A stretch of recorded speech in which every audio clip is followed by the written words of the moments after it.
Hello Internet! I know it's been a while since I made a video and the algorithm probably thinks that I'm dead, but lo and behold, I am here with another mediocre video. Now, there is a bit more of a reason that I made this video. My sister and I are trying to start a small sticker business. The thing is that we're not quite ready to launch, but we do have an Instagram account called Jumbled Mess.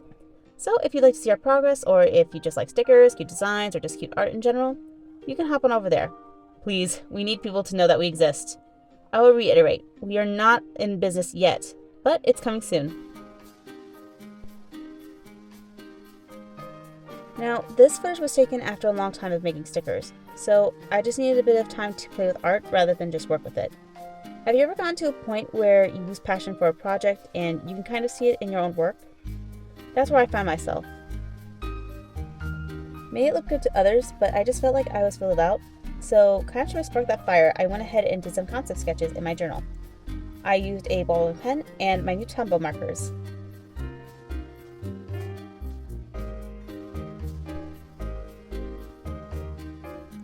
The first form of sketch was an attempt to copy one of Loish? I don't know how to pronounce her name, but her work is absolutely gorgeous. She is one of my favorite artists. So I tried to duplicate this. But the problem was I'm not Loish, so instead of making a beautiful fairy queen, my hand began to do its own thing. Ultimately, my sketch derailed itself, and instead of having an ethereal creature of the woods, it looked more like a young girl that got lost in the forest. Granted, you can still see where I was inspired by that image. It ultimately spurred on the theme of the spread, which was apparently mushroom girls that have gotten lost in the woods.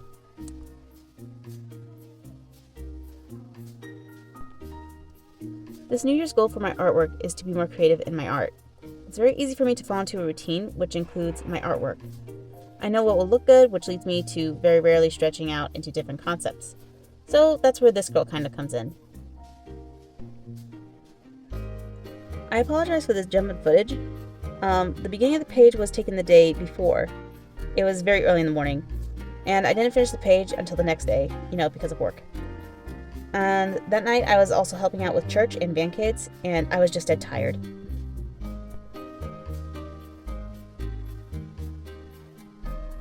The sketch is a lot different than what I usually do.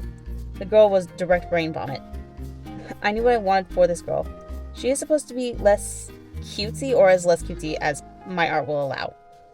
I have done many mushrooms as many other artists have done in years past, but I wanted to try my hand at one of those climbing fungus, but I wanted to put it in her eye because I have never done that before.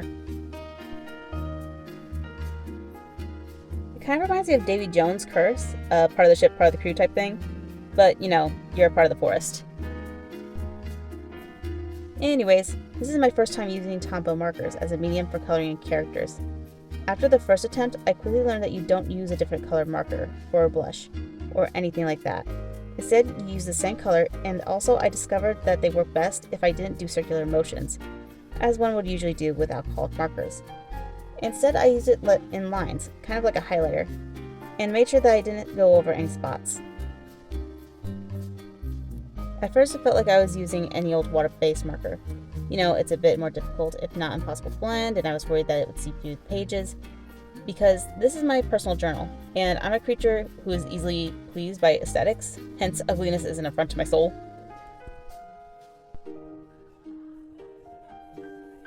But I was shocked to find that, 1, it barely left a shadow, with as heavily inked as this page is. I'm not sure whether to credit the markers or the quality of the art in all notebooks. 2, after you learn how to treat these markers right, I would say that these are as enjoyable as using Copics or Ohuhu. Disclaimer, I am not saying that these are the same thing, but within happiness level, it's about there. For this next character, I decided to sketch up a side profile. At first I thought this was going to be a bust, but after sculpting up the sketch, I was pretty satisfied. And as you can tell, I used Inkcat mushroom theme for this girl.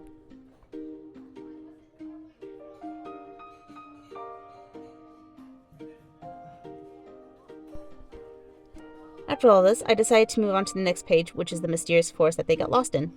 And also, this is the last portion of this video. Thank you for staying and watching. I had fun. I hope you had fun. And I'm so happy with how my Lost Girls came out. They are both cute and maybe a little disturbing, but that's just a little sauce to the character. Anyways, I hope you have a good day, and farewell!